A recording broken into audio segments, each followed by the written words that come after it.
Bismillahirrahmanirrahim. Assalamualaikum warahmatullahi wabarakatuh. Alhamdulillahi wa kafa wa salamun ala ibadihi alladhina istafa, amma ba'd. Mudah-mudahan majelis kita ini ditakdir oleh Allah menjadi majelis ilmu yang nafi'an, mubarakan fid din wa dunya wal akhirah.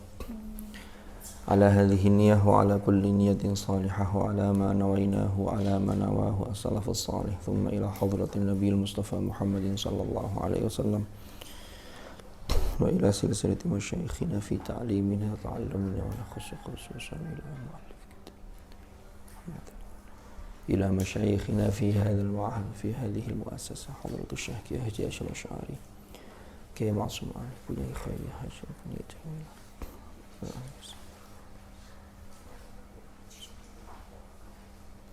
Wa usulihim wa furu'ihim wa nafa'ana bihim wa bi'ulumihim fid dharain amin. Al-Fatihah.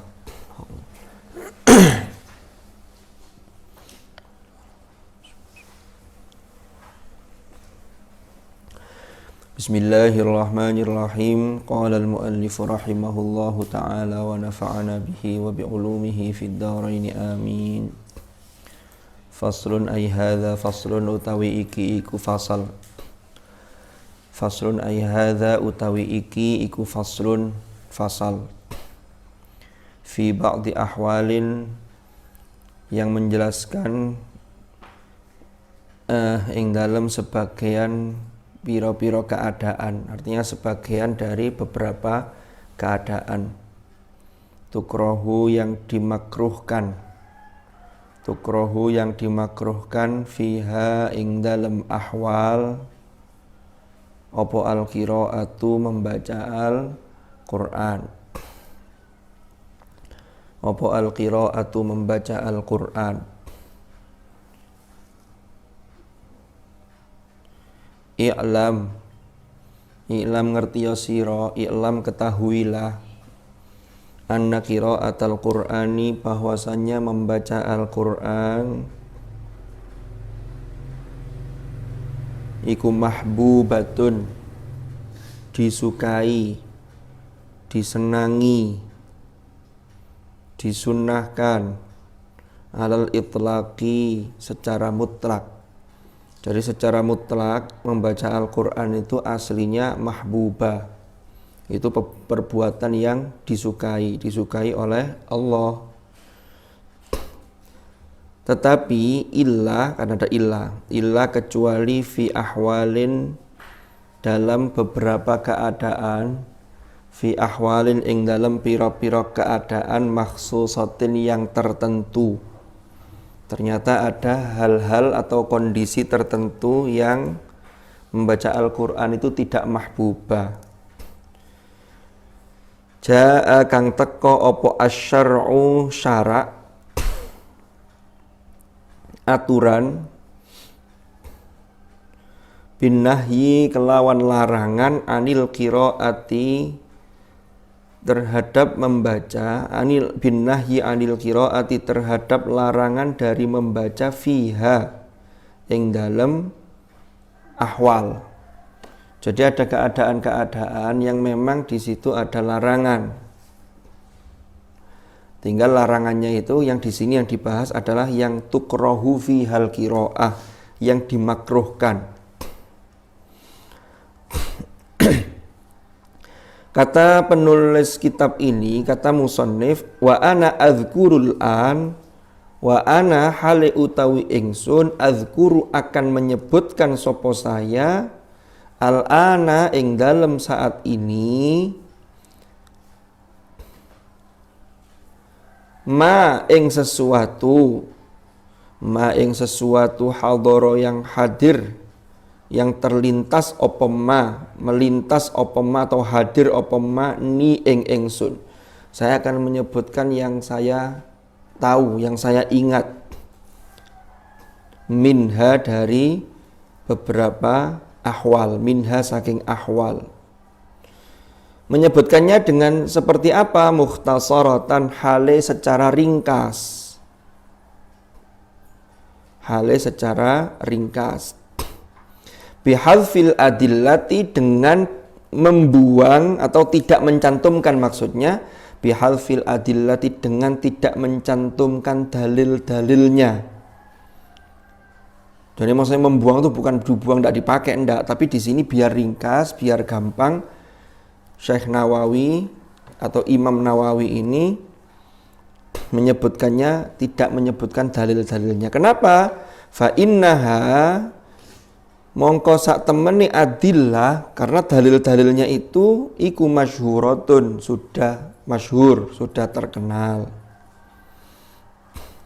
Jadi tidak dirinci di sini. Mungkin di bab lain sudah dijelaskan terkait dengan dalil-dalilnya.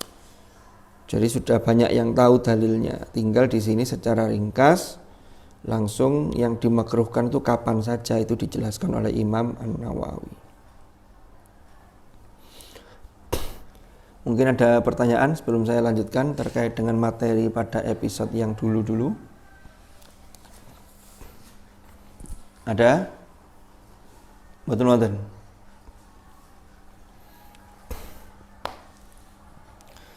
Oke, jadi kalau tidak ada kita lanjutkan sambil santai ya. Tehnya diminum, monggo. Loh, tehnya mana yang lain?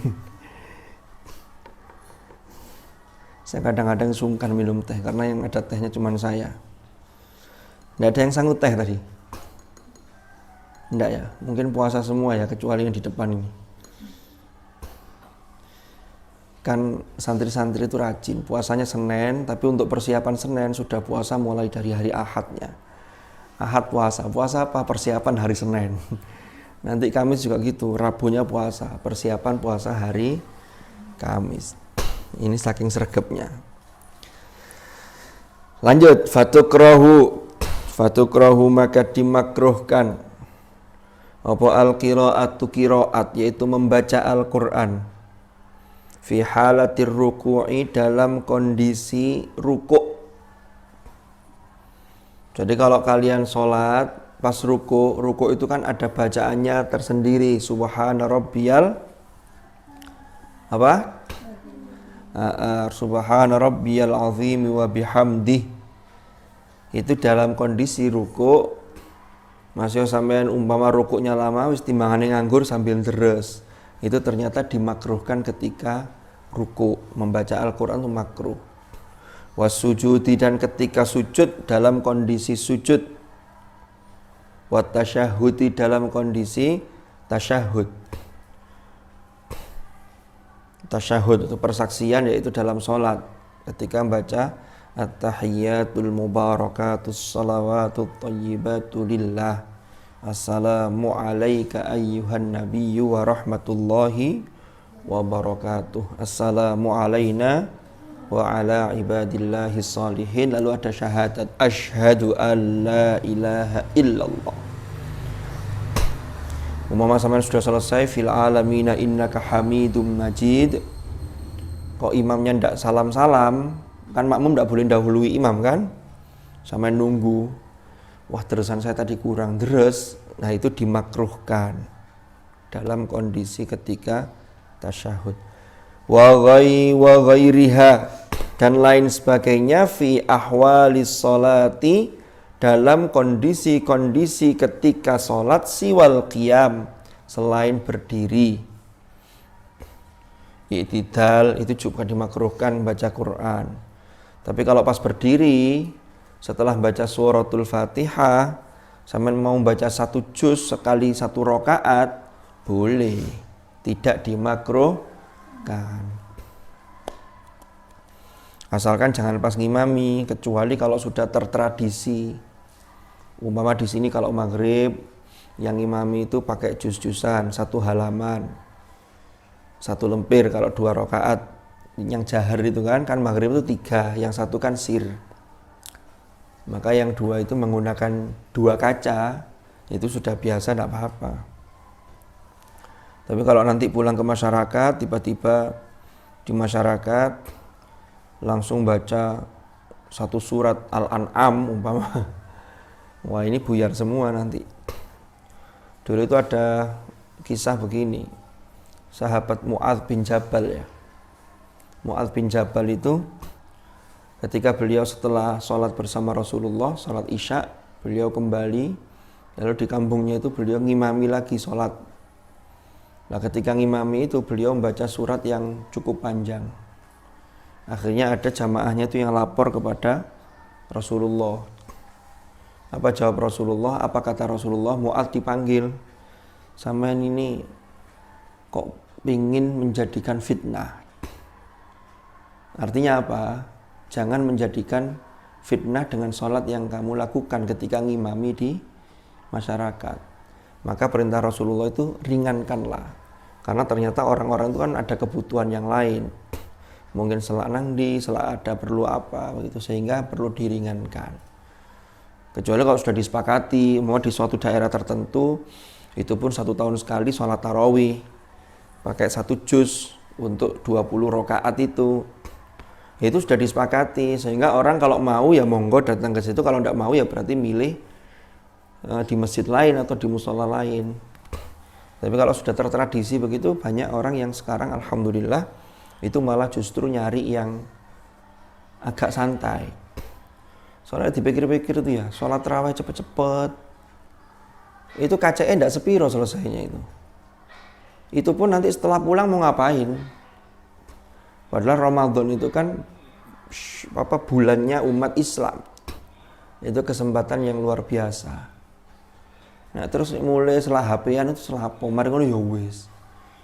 Padahal kalau tarawih sendiri di rumah itu semangatnya kadang berbeda dengan tarawih di masjid.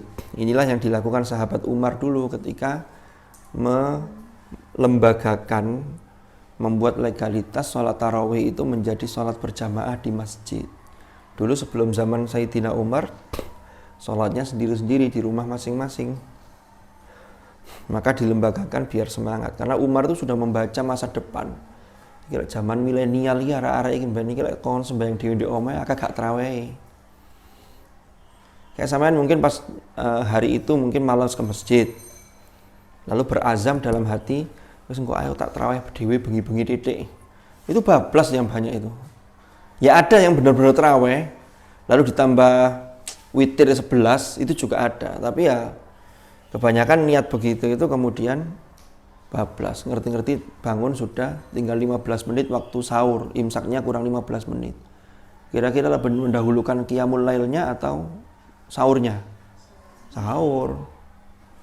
Akhirnya nggak jadi qiyamul lail. Ini pengalaman pribadi, bukan sampean, saya. Saya kadang-kadang begitu, kalau sudah ndak ke masjid, wis engko ae bengi-bengi. Wis malah gak terawih. Maka ini pengingat bagi diri saya dan juga kita semua. Memang sesuatu ini yang melembaga ini kadang bisa menambah semangat. Dulu kan saya pernah cerita ya, ketika ada pertanyaan di sini, sholat sunnah itu baiknya munfarid atau jamaah, kan begitu pernah dulu. Bismillahirrahmanirrahim. Lanjut. Wa tukrahu al-qira'atu. Wa tukrahu dan dimakruhkan opo al-qira'atu membaca Al-Qur'an bima zada 'alal Fatihati kelawan sesuatu zada kang tambah opo ma 'alal Fatihati ing atase surat Al-Fatihah lil ma'mumi bagi makmum fi sholatil jahriyati ing dalam salat jahar, salat yang jahriyah, yaitu salat yang dibaca keras bacaannya, yaitu selain zuhur dan asar. 3 waktu maghrib, isya dan subuh itu salat jahar namanya. Idza sami'a ketika nalikane mendengar sapa makmum qiraatal imami ing bacaan imam.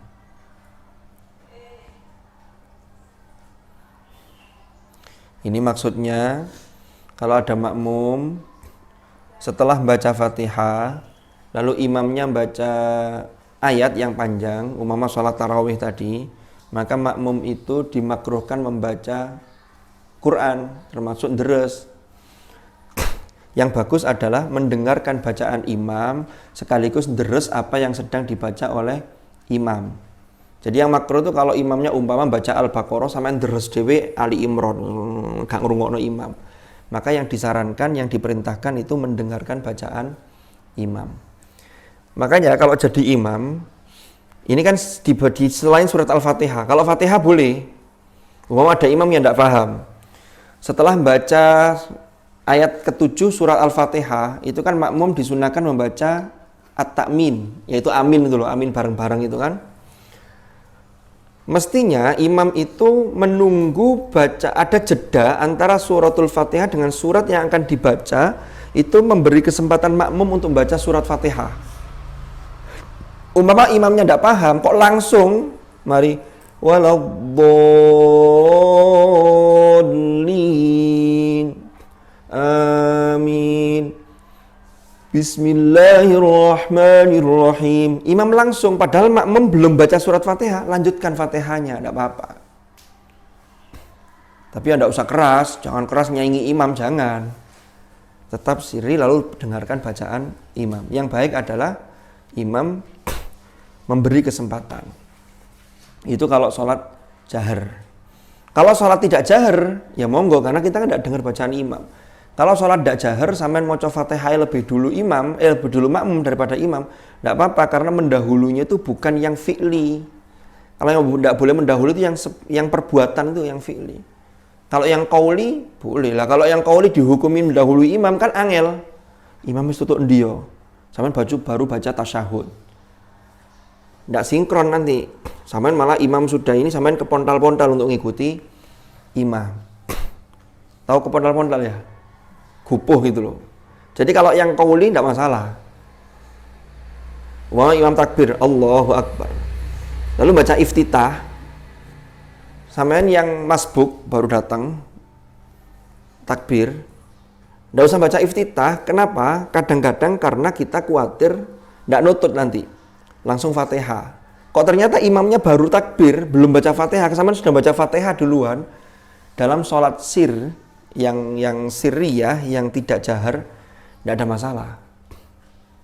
Jadi mendahului dari sisi qauli tidak masalah. Yang tidak boleh itu kalau yang fi'li tadi itu. Imam durung rukuk, sampean wis rukuk ndisi. Mana sujud durung kesuwen, saya tak duluan. Nyalip ini ya, tidak boleh. Nah ini dalam konteks ini, karena makmum ini tetap membaca Fatihah, walaupun ada di mazhab yang lain ketika seseorang sholat jamaah maka makmum tidak membaca Fatihah. Tapi dalam apa yang kita ikuti di mazhab kita, ini makmum tetap membaca Fatihah, karena berdasarkan hadis la sholata liman lam yaqra bi Fatihatil kitab. Tidak sah sholat seseorang yang tidak membaca Fatihatil kitab atau suratul Fatihah.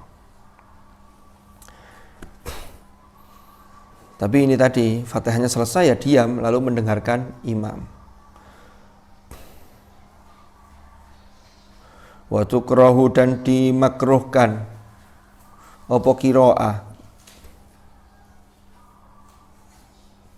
halat al-qu'uti 'alal khala, ing dalam kondisi duduk atau kondisi ketika 'alal khala, berada di dalam kamar mandi. Ketika buang air, ini tidak boleh membaca Al-Qur'an. Di situ dimakruhkan. Kalau niatnya melecehkan justru malah bisa haram. Wa fi halatin nu'as, dan ing dalam kondisi ngantuk. Wah, ini seneng sampean. Ngantuk didik akhirnya wis gak ngaji makruh. Ya, diusahakan ngantuknya yang dihilangkan, bukan ngajinya yang dihentikan. Jadi ini beda penyikapan ya. Kan gini, dasarnya di kitab ini kan ada tukrahu al-qiraah fi halatin nu'as. Nek ngantuk itu ternyata dimakruhkan. Itu kalau ngantuk yang sudah sangat parah karena memang sama sudah capek seharian ngajinya sudah banyak. Ya wis lah istirahat dulu. Tapi ngajinya jek titik kok wis ngantuk, maka ini harus difahami secara bijak. Bijaknya begini. Saya ngantuknya itu kenapa? Jangan-jangan ngantuknya itu karena memang ditiup-tiup atau digoda oleh setan. Ngantuk gitu kan, gandoli sini itep sampean itu. Bisa enggak gandol di sini? Bisa aja. Kan kita tidak bisa melihat innahu yarakum huwa wa qabiluhu min haitsu la tarawnahum. Jadi kita itu punya musuh, bala tentaranya iblis itu yang kita tidak bisa melihat ya dari sisi yang kalian tidak bisa melihat mereka. Jadi nuasnya ini harus difahami secara objektif, tidak asal ngantuk kemudian. Lah tapi kalau sudah parah sampai tidak jelas bacaannya kayak wong mabuk begitu, ya sudah dihentikan saja, nanti malah berubah ayatnya maknanya. Jadi tidur itu kalau sudah tertata itu insya Allah tidak ngantuk. Jadi sistem tubuh kita itu kadang merekam aktivitas kita. Dan semua itu berangkat dari pembiasaan. Karena pembiasaan itu akan menjadi karakter.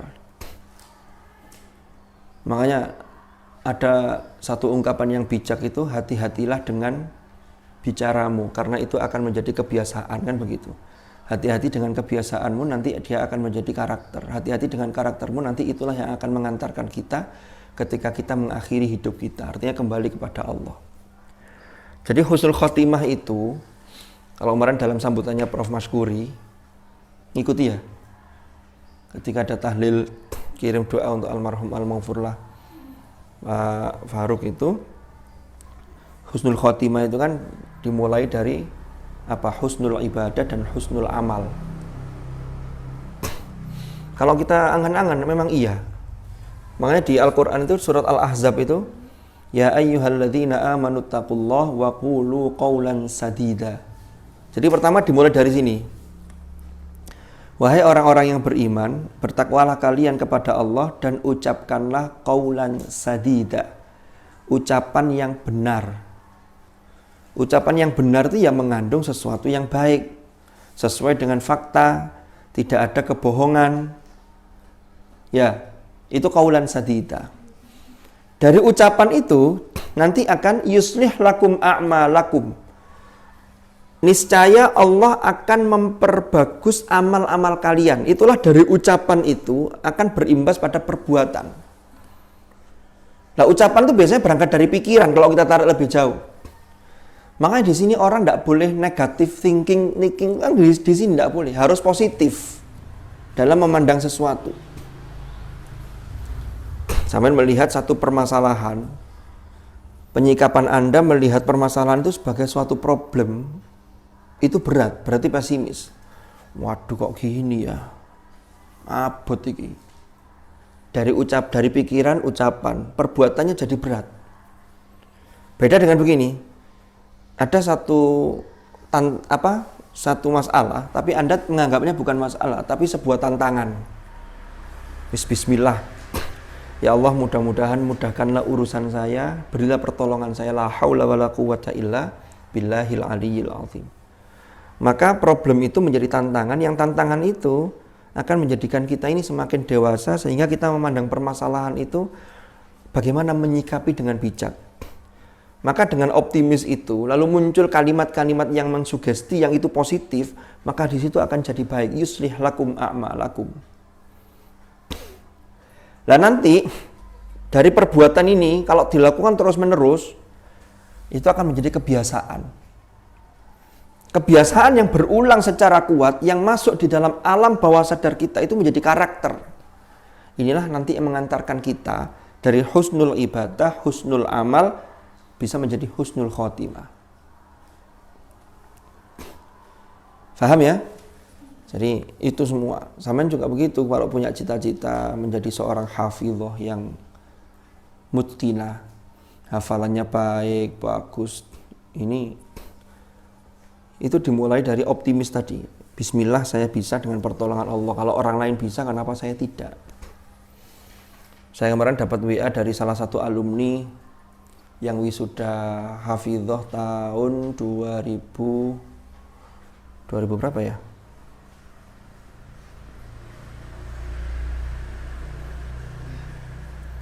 2018 kalau tidak salah ya.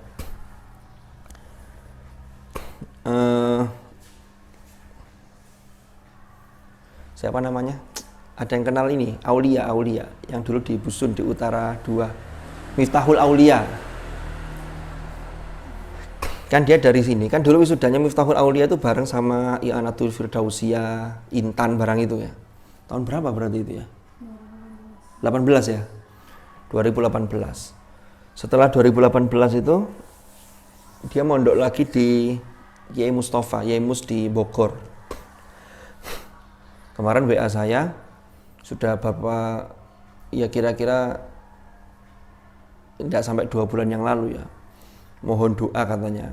Ini ada perintah mau riyadhoan. Saya bilang mudah-mudahan lancar, mudah-mudahan. Riyadhohnya apa? Riyadhohnya itu puasa sambil khataman Al-Quran setiap hari selama 41 hari. Jadi 41 hari itu setiap hari khatam dan puasa. Beberapa kira-kira seminggu atau 2 minggu yang lalu saya lupa, saya di WA. Alhamdulillah niki riyadhohnya sudah selesai. Jadi ketika selesai khatam di sini mungkin belum lancar, tapi kalau sudah dicor begitu, setoran lagi terus dicor 41 hari khatam disertai riyadhoh begitu. Ini insya Allah hafalannya itu betul-betul, kalau guru saya dulu bilang itu dicor gitu loh, dicor itu ya kuat. Ya mudah-mudahan di antara kita ini ada yang bisa minimal riyadhoh seperti itu. Atau kalau enggak nanti juga tabarukan ke kiai-kiai, orang kesini. Itu juga bisa nambah barokah. Jadi jangan hanya puas di satu guru. Imam Hafiz, muridnya Imam Asim, itu tidak kurang dari guru beliau itu, tidak kurang dari 40 orang. Dan semuanya ya sampai khatam, jadi setor lagi. Sampai ketika beliau wafat, ketika sakaratul maut, itu masih bisa membaca ayat dengan sangat fasih, dan orang Jawa bilang itu cetho. Baca Tsumma ruddu ilallahi maulahumul haqq. Jadi sampai kolkolahnya itu masih kuat. Padahal orang kalau naza itu, mungkin kalau pernah tahu orang naza, itu tambah lama itu tambah pelat dan menyebutkan Allah saja. Kalau nuntun la ilaha illallah itu kepanjangan. Allah, itu aja udah pelat. Itu beliau itu sebelum wafat itu masih cetho baca Tsumma ruddu ilallahi maulahumul haqq. Ala lahul hukmu wa huwa asra'ul hasibin.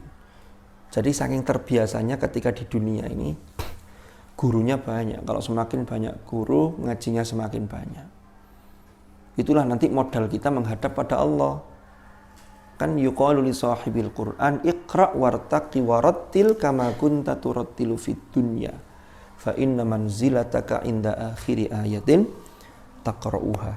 Jadi kedudukan kita ini tergantung ayat terakhir yang nanti mampu kita baca di hadapan Allah Azza wa Jalla. Mudah-mudahan kita termasuk orang-orang yang Quran ini kita bawa sampai kita meninggal, sampai menghadap Allah, setoran di hadapan Allah Azza wa Jalla, min awali suratil Fatihah ila nihayati suratin Nas. Maka 30 juz di hadapan Allah, itulah kedudukan kita. Amin ya rabbal alamin. Itu harapan kita. Ada pertanyaan? Jadi begitu, Red. Saya tuh kadang-kadang itu ya Allah, ini tidak mesti, orang itu tidak mesti. Kayak sampean-sampean ini nanti ada yang jadi orang-orang yang luar biasa. Dari sekian orang ini ada 5 saja itu yang Qur'annya bagus, keilmuannya bagus, itu sudah luar biasa. Ya kembali kepada usaha, dan itu semua adalah fadl dari Allah. Itu kalau sudah dicor 41 hari sehari khatam itu, umpama ada kesibukan lalu sempat tidak deres 1 bulan, umpama loh ya, itu masih kuat. Tapi kalau belum pernah lancar sama sekali, 1 bulan tidak deres, balik mana nyari lagi seperti hafalan baru. Ini yang bahaya. Ya, jadi ini menjadi PR kita semua. Wa kadza lan iku kaya mengkono idza wa kadza, dan begitu juga idza istajama, apabila menjadi ajam, artinya idza istajama menjadi tidak jelas, alaihi ing atase qari apa Al-Qur'anu Qur'an. Artinya apa? Ketika ngantuk lalu bacaannya nglambyar. Bacaannya nglambyar, enggak kayak Al-Qur'an bulat-bulat gitu karena ngantuk. maka di situ dimakruhkan membaca Al-Qur'an. Wa kadzalan kaya mengkono halatal khutbah, dalam kondisi ketika khutbah, liman bagi seseorang yasma'u yang mendengarkan sapa man ha ing khutbah. Jadi kalau ada orang mendengarkan khutbah, ini orang laki-laki yang sholat Jumat, masih sregepnya luar biasa, maka ketika khutbah dimakruhkan membaca Al-Qur'an. Termasuk wiritan, baca Quran saja yang mulia saja makruh, wiritan. Jadi kalau ada orang ketika khutbah, dia datang ke masjid, muter tasbih, itu bukan menunjukkan orang itu alim, tapi menunjukkan orang itu malah orang tidak tahu. Kenapa? Karena ketika khutbah itu perintahnya adalah ansitu, menengok, diam, dengarkan. Karena dalam hadis yang dibaca oleh Bilal itu, ruwiya an Abi Hurairah radhiyallahu anhu qala Rasulullah sallallahu alaihi wasallam idza qulta li sahibika yaumal jumu'ati ansit. Jadi kalau ada orang yang ngomong kepada temannya, karena temannya rame, lalu diam, kita ngomong gini, menang. Ngomong gitu saja, wal imamu yakhtubu, dan imam sedang berkhutbah, masih khutbah, faqad laghaut, maka dia sungguh melakukan lagwun, melakukan sesuatu yang sia-sia. Padahal itu ngomong ke orang, ingatkan itu saja, menang. Loh, itu nggak boleh. Apalagi ngomong sendiri, justru malah lebih dari itu. Tinggal nanti maknanya laghaut itu apa, ini ada perbedaan di antara para ulama. Maka tapi intinya kalau khutbah itu ya duduk mendengarkan. Gimana kalau duduk lalu tidur? Karena banyak orang laki-laki itu yang ketika khutbah itu duduk, datang, diam, dan tidur. Karena khutbah itu dianggap, ketika khutbah itu adalah waktu tidur yang paling enak. Apalagi bagi santri. Kalau santri putra ini ya, ini kan sama putri. Santri putra itu kalau Jumat itu biasanya kegiatannya itu habis pagi ada kegiatan sebentar, ada ro'an, lalu libur sepak bola. Main bola sampai jam 10, baru persiapan Jumatan. Habis main bola itu kan capek. Sehingga ketika khutbah, tidur. Bahkan ada yang sudah rencana berangkat itu, saya nanti tidurnya waktu khutbah. Seharusnya tidak begitu. Ya, tapi memang ini banyak sisi ya, banyak sisi. Artinya apa? Makanya khotib itu juga harus tahu diri. Jadi khotib itu, kalian tidak ada yang jadi khotib ya. Kalau ikut Jumatan masih mungkin, tapi kalau jadi khotib kayaknya enggak.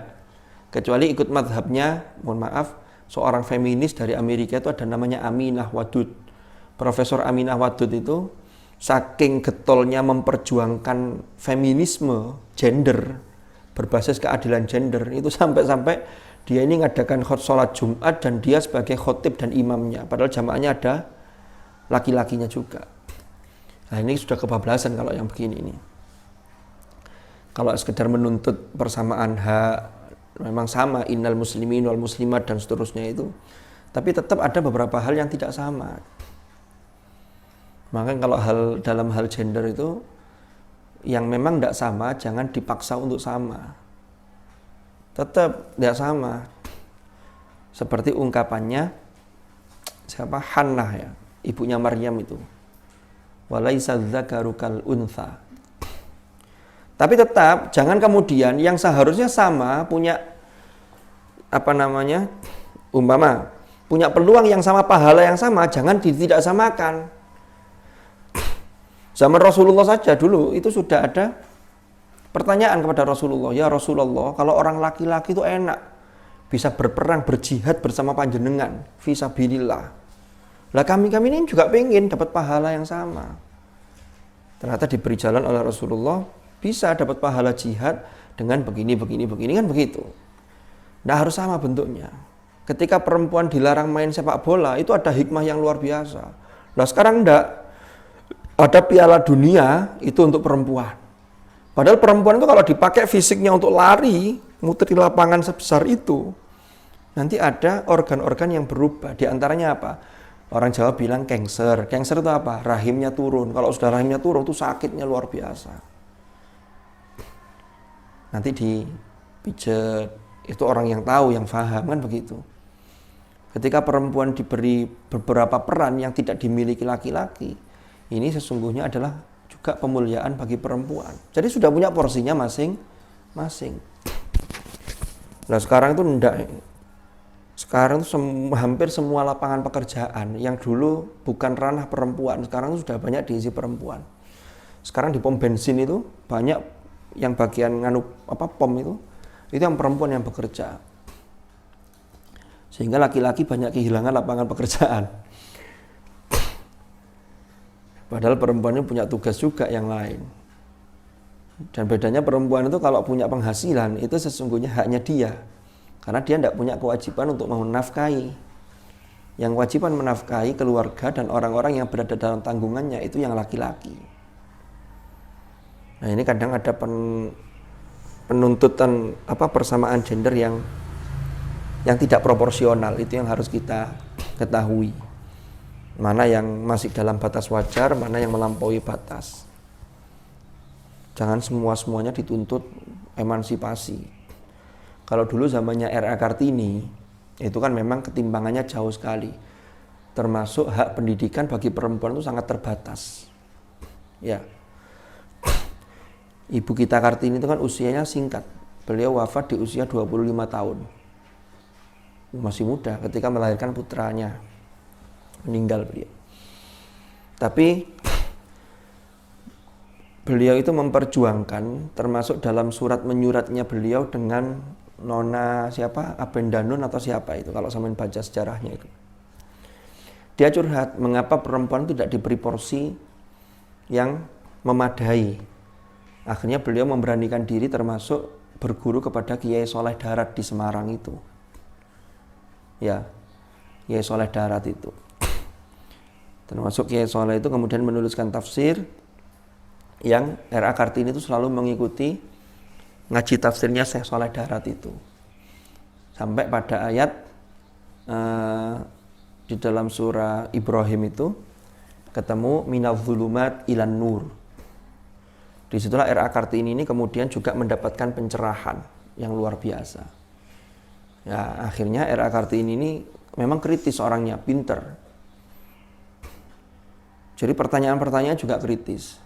Sampai kemudian dia menulis minadz dzulumat ilan nur itu, bagaimana sosok atau kaum perempuan itu dari asalnya tidak berpengetahuan, itu harus berpengetahuan dengan cara mendapatkan informasi termasuk ilmu-ilmu agama itu. Inilah yang kemudian oleh penyair siapa yang nulis habis gelap terbitlah terang itu. Armin Pane bukan ya? Lupa saya. Ada yang tahu sejarah ini ya? Waduh. Bacanya tambah lagi. Baca itu kan luas ya, baca terserah lah. Nah, kemudian dari gelap terbitlah terang. Itu sebenarnya inspirasinya dari minadz dzulumat ilan nur.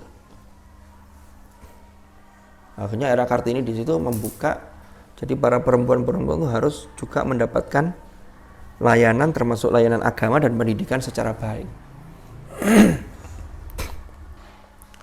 Bunyai Khairiyah dulu juga begitu. Diceritakan Bunyai Khairiyah itu ketika Hadratus Syekh Mbah Hashim itu ngaji di kalangan santri-santri, itu Bunyai Khairiyah ikut ngaji tapi di balik tabir. Dan Bunyai Khairiyah itu terobosannya sangat banyak. Ketika beliau di Makkah selama 20 tahun, ya, sepeninggal almarhum al-Maghfurlah Kiai Maksum Ali, setelah berapa tahun Mbah Maksum sedo wafat, itu Bunyai Khairiyah berangkat berapa tahun setelah itu Bunyai Khairiyah berangkat ke Makkah. Di Makkah itu 20 tahun. Lalu di sana menikah lagi dengan Mbah Yai Muhaimin dari Lasem. Dan ini Mbah Yai Muhaimin itu masih ada keluarga dari kiai-kiai di Lasem itu. Masih sambung juga dengan Mbah Yai Hamid Pasuruan, karena Mbah Yai Hamid itu juga dari Jawa Tengah dulunya. Nah, menikah di sana. Sempat punya putra, tapi Mbah Muhaiminnya wafat di sana, putranya juga wafat di sana, sehingga ketika kembali ke sini juga masih sendiri lagi. Kembali ke Indonesia tahun 57, termasuk salah satunya diajak Bung Karno untuk kembali ke Indonesia, presiden waktu itu. Karena gerakan untuk memberdayakan perempuan itu luar biasa. Di Makkah ketika itu, karena beliau Mbah Khairiyah ini kalau tidak salah berangkat ke Makkah tahun 1937 sampai tahun 57. 20 tahun, tidak sebentar itu. Itu di sana beliau itu ikut membantu di madrasahnya Syekh Yasin apa siapa ya. Itu ada di buku biografi Mbah Khairiyah. Itu di sana itu sambil beliau mendirikan madrasah lil banat. Jadi ada sekolahan untuk perempuan. Dan itu di Mekah ketika itu, bahkan kalau bukan itu ketika itu loh ya, pendidikan bagi perempuan sangat tertutup. Tapi beliau sudah berani membuka madrasah lil banat untuk perempuan. Jadi betapa perhatiannya itu luar biasa. Kembali ke sini. Lah di sini ketika beliau di Mekah, di sini pengasuhnya almarhumah Bunyai Abidah dengan Yai Mahfud Anwar. Bunyai Abidah itu kakaknya Bunyai Jamila. Bunyai Abidah itu ibunya Gus Kikin yang sekarang pengasuh di Tebu Ireng itu. Kalau Kiai Mahfud Anwar itu putranya Kiai Anwar, yang mana nanti itu juga masih saudara dengan Pondok Pacul Goang. Pacul Goang itu Yai Aziz Mansur. Yai Aziz Mansur itu putranya Yai Mansur Anwar. Yai Mansur itu saudaranya Yai Mahfud Anwar. Jadi masih nyambung-nyambung. Makanya pondok-pondok di sekitar sini itu ya masih nyambung-nyambung. Pilihannya kalau tidak hubungan kekerabatan, keluarga, ya ada hubungan genealogis secara keilmuan. Ada gen keilmuan yang nyambung.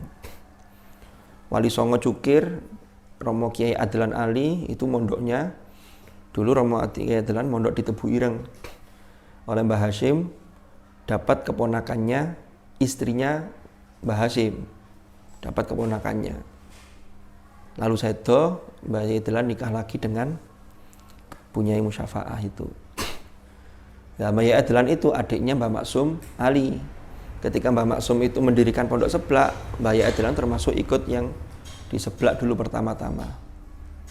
Jadi masih ada keterabatan. Darul Falah itu yang mendirikan itu Kiai Ali Ahmad. Kiai Ali Ahmad itu mantunya Kiai Adlan, karena istrinya Kiai Ali Ahmad itu putrinya Mbah Yai Adlan. Punya cucu, Mbah Yai Ali Ahmad itu punya putra, berarti cucunya Mbah Yai Adlan, Guspung barang itu. Darul Falah yang depannya Unhas itu. MMH Yai Zubaidi Musleh. Yai Zubaidi itu dulu santrinya Mbah Khairiyah. Ngajinya di Mbah Khairiyah di Seblak. Lama ngajar di Seblak dulu. Lalu mendirikan pondok sendiri, Mambaul Hikam Jatirejo. Jadi ada keterkaitannya. MK Mbah Yusuf Masyhar itu cucu menantu, sama statusnya dengan Mbah Nur Aziz dulu. Dulu Mbah Yusuf Masyhar itu sudah hafal Quran, mondok di Tebu Ireng. Mbah Hashim Asy'ari itu senang dengan santri yang hafal Quran. Ramadan itu santri yang hafal Quran diperintah untuk ngimami menggunakan juz-juzan itu. Karena Mbah Yusuf Masyhar ini santri yang berprestasi, diambil menantu, dapat cucunya, punya Ruqayyah kan begitu. Lalu tahun 71 ada kesepakatan 9 ulama, diantaranya termasuk Kiai Adlan, ada Madrasatul Quran tersendiri. Sehingga ada beberapa santri yang pertama itu yang dibina di situ. Dulu tempatnya yang sekarang dalamnya Gusola itu yang dekatnya makam itu. Dulu kan di situ dalamnya Kiai Wahid sebelum Kiai Wahid ke Jakarta. Lalu sempat ditempati Yai Musta'in. Nah, Yai Musta'in itu santri generasi pertama MK loh kan begitu. Jadi terus begitu, ada keterkaitan. Ada pertanyaan? Nah di Seblak ini dulu zaman Bunyai Jamilah itu matur ke Yai Yusuf Masyhar. Itu sekitar tahun 85. Matur minta guru dari MK untuk teman-teman yang menghafal. Maka oleh Yai Yusuf Masyhar diberilah guru Bapak Yai Hariri. Pak Hariri itu almarhum al-maghfur lah itu. Pak Hariri diperintah untuk di Seblak sini. Maka Pak Hariri itu nunggu di sini sejak 85. Dulu beliau masih single, masih belum nikah. Sehingga dulu tinggalnya ketika almarhum Pak Faruk bikin yang sekarang jadi Pondok Putra itu dulu rumah tamu kan, tinggalnya di situ, sama ada beberapa guru, termasuk Pak Fauzi dulu ada namanya itu, tinggal di situ, sehingga kesininya intens sekali. Lalu ketika beliau menikah, baru pulang ke Mojo Agung. Tapi sedemikian jauhnya tetap beliau lakukan, karena dulu amanatnya almarhumah Bunyai Jamilah itu, sebelum beliau wafat tahun 88 itu, Pak Hariri ditimbali. Pak Hariri Qur'ane lari-lari kula titip panjenengan. Dulu ketika Pak Hariri diutus ke sini, Pak Yai Yusuf Masyar itu dawuhnya begini. Ya, MQ yang putri itu di sebelah. Maka jadinya MQ lil banat, Madrasatul Quran lil banat. Jadi sejarahnya dulu begitu. Jadi ada keterkaitan gen yang luar biasa. Ustadz Hariri itu khatam Qur'annya sebenarnya sudah dari Jawa Tengah, sudah lama. Karena sejak kecil beliau sudah selesai. Bahkan beliau sudah tabarukan ke Buya Dimyati di Cidahu. Buya Dimyati itu abahnya Buya siapa yang sekarang meneruskan itu? Buya Muhtadi di Pandeglang sana. Saya diceritani Pak Hariri itu. Jadi riyadhahnya Pak Hariri ke Al-Quran itu sebelum ke MQ itu beliau sudah ke Buya Dimyati. Itu terkenal sekali Buya Dimyati itu. Buya Dimyati torikohnya ya Al-Quran.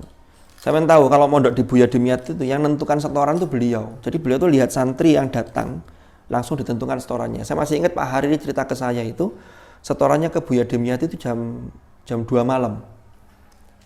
Jadi kalau dawuh begini, setor jam 2 malam. Enggak bisa nolak sudah. Sami'na wa ata'na, enggak boleh sami'na wa asoina. Itu kalau diterapkan di sini, wah Mas santri-santri sama setoran jam 1 malam. Waduh. Jadi saat hari ini di sana baru ke MQ. MQ fasohanya terbentuk sama kiroat sab'ahnya. Jadi saat hari ini tahun 88 itu sudah wisuda kiroat sab'ah. Jadi ya itulah guru-guru kita. Ya termasuk terus kemudian ngaturi Pak Zainul, ya Zainul kesini ngajar di sini itu juga produk MQ. Kalau Pak Zainul itu usianya di atas saya, tetapi ujian persamaannya itu bareng sama saya. Kalau dulu kan bisa ya sekolah ujiannya itu hanya persamaan, dapat ijazah. Dulu kan begitu, banyak yang usianya sudah tua-tua begitu, tapi tinggal ikut ujian persamaan. Yang penting bisa dapat ijazah formal untuk modal bisa kuliah. Jadi begitu, sambung menyambung. Ada pertanyaan? Bismillahirrahmanirrahim. Tutun di kumangrek. Wala tukrahu ya. Wala tukrahu dan tidak dimakruhkan apa qiraah. Jadi membaca Al-Qur'an tidak dimakruhkan ketika khutbah. Liman bagi seseorang lam yasma yang tidak mendengar sapa man ha ing khutbah.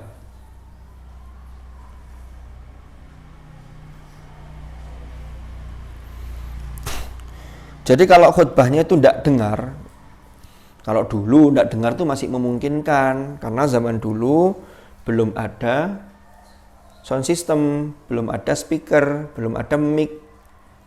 Sehingga kalau dari jauh, jamaknya semakin jauh, semakin di belakang, maka ini tidak dengar khutbahnya. Kalau tidak dengar, dipakai deres, itu boleh, tidak dimakruhkan. Tapi kalau dengar khutbah, kalau sekarang kayaknya semuanya mesti dengar. Karena salonnya itu sudah sampai di belakang itu, bahkan sejauh sekian meter pun, itu tetap dengar. Jadi sekarang sudah banyak fasilitas yang luar biasa. Bal tustahabbu, bal bahkan bal akan tetapi tustahabbu disunnahkan, disukai opo qiraah. Jadi qiraah itu malah disunnahkan kalau orang tersebut tidak mendengar khutbah, khutbahnya tidak terdengar. Hadza huwal mukhtar as-sahih. Hadza ya iki, hadza utawi iki, huwa ya iki, iku al-mukhtar, pendapat yang terpilih, as-sahih yang sahih. Jadi ini pendapat yang terpilih, yang benar, yang sahih. Wajaa an Tawus, wajaa lan teko an Tawus dari Imam Tawus. Kata Imam Tawus, tetap kalau sedang khutbah berlangsung karohiyatuha, yaitu tetap dimakruhkan, tetap hukumnya makruh, jangan membaca Al-Quran. Tapi menurut Ibrahim, wa an Ibrahima adamul karohah, tidak ada kemakruhan. Tidak ada kemakruhan.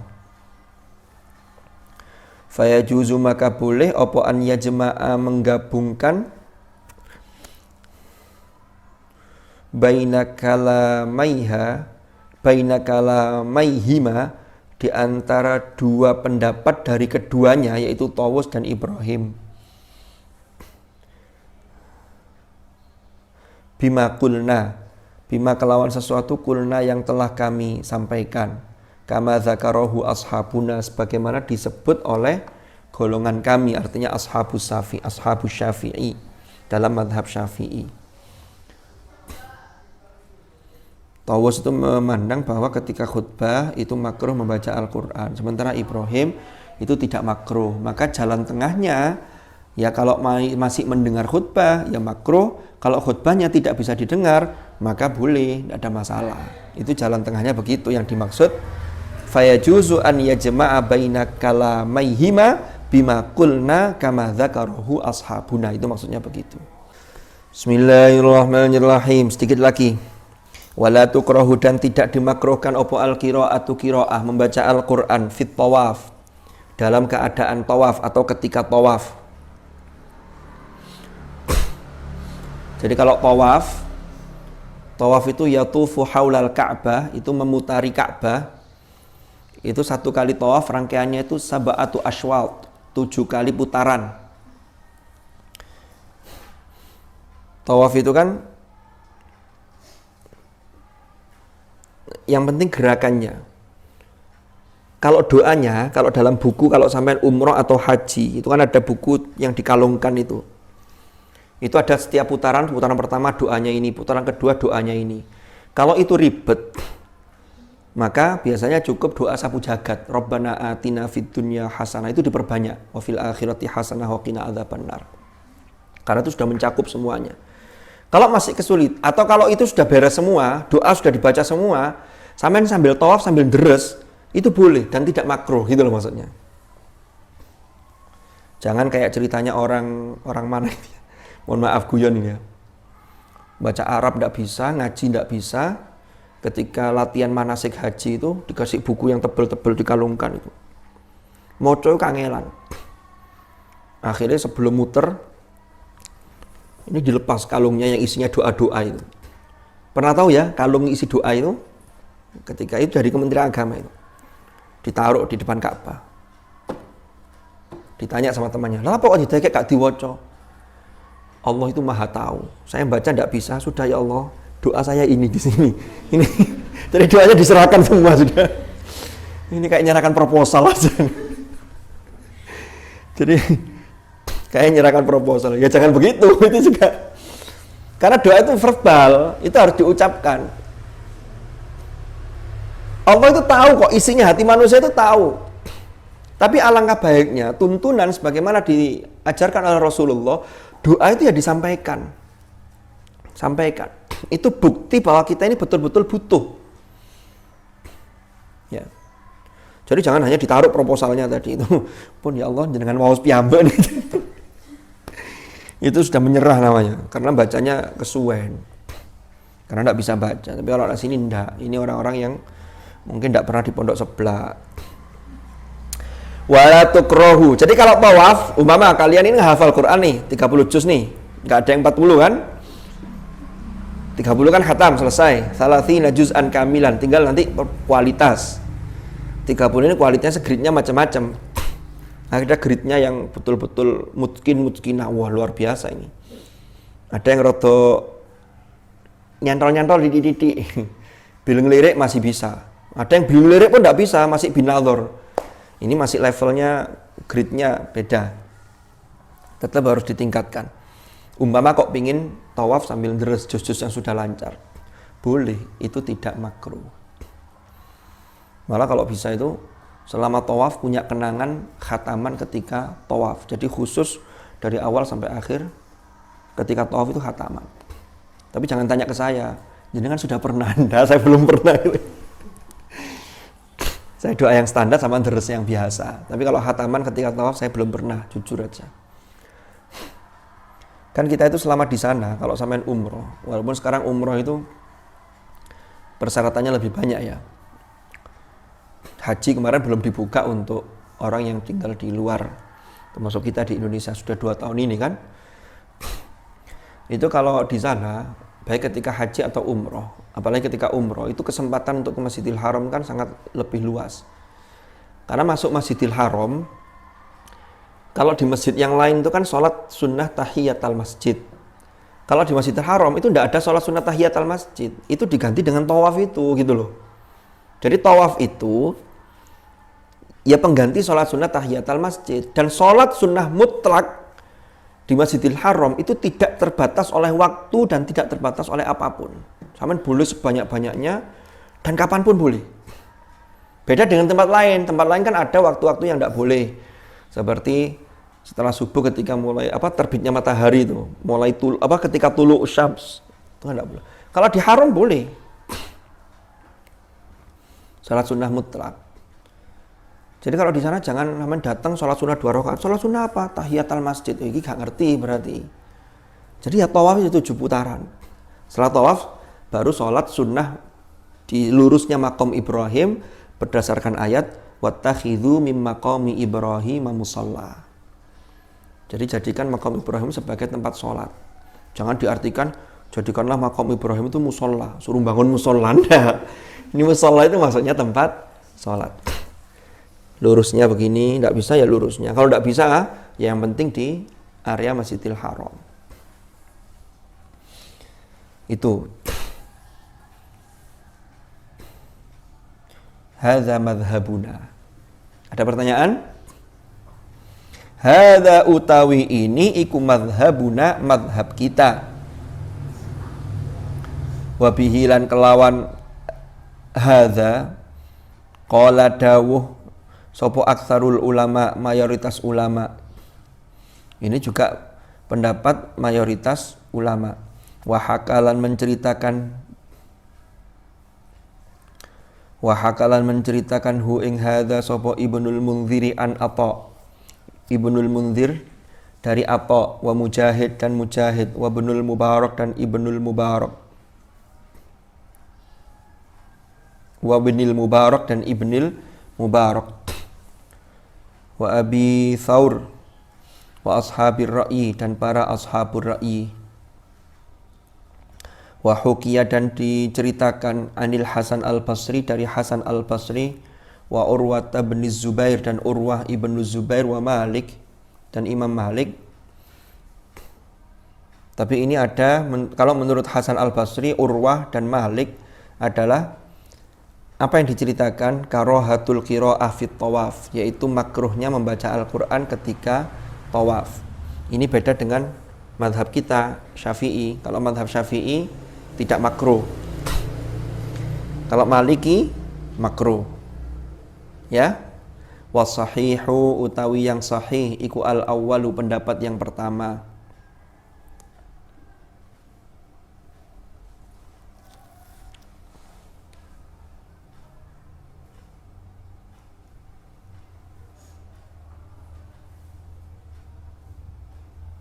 Waqad taqaddama lan teman-teman wis lewat, sudah lalu, sudah lewat apa bayanul ikhtilafi, penjelasan ikhtilaf, yaitu perbedaan pendapat ini fil qiraati dalam hal membaca Al-Qur'an, fil hammam di dalam kamar mandi, wa fit thariq dan di jalan,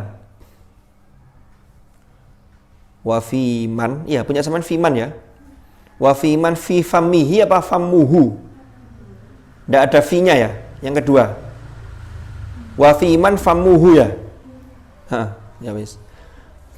Wa fi man dan ing dalam seseorang, pada diri seseorang, famuhu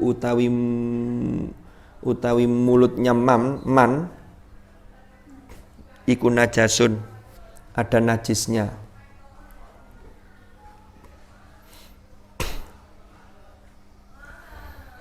Ini sudah lalu penjelasannya terkait dengan ini, membaca Al-Quran di hammam, di thorik, dan orang yang di mulutnya terdapat najis.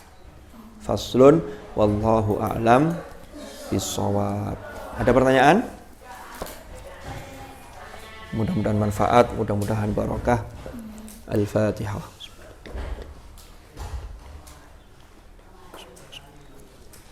Bismillahirrahmanirrahim. Alhamdulillahirabbil alamin. Allahumma ma'al Qur'an ij'alna wa auladana wa dhurriyyatina wa ahlana wa ashabana min ahlil Qur'an alladhina hum ahluka wa khassatuk waj'alna wa iyyahum minal ladzina istafaita min ibadika alladhina warithu kitabak wa sabaqu bil khairati bi idnika bi rahmatika ya arhamar rahimin. Allahumma inna nastawdi'uka ma qara'na wa ma hafidna wa ma 'allamtana fardudhu ilaina inda hajatina ilaih birahmatika ya arhamar rahimin.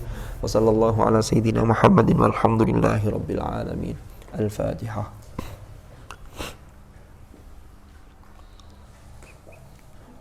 Allahumma arhamna bil Qur'an waj'alhu lana imaman wa nuran wa hudan wa rahmah.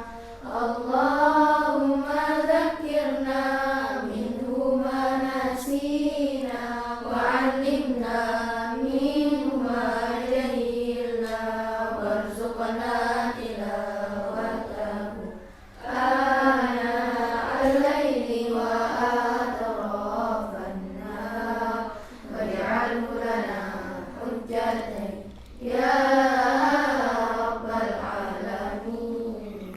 Subhanakallahumma bihamdika asyhadu an la ilaha illa anta astaghfiruka wa atubu ilaik. Wa sallallahu ala sayyidina Muhammad walhamdulillahi rabbil alamin. Hadanallahu wa iyyakum ajma'in. Al-'afwa minkum. Assalamualaikum warahmatullahi wabarakatuh.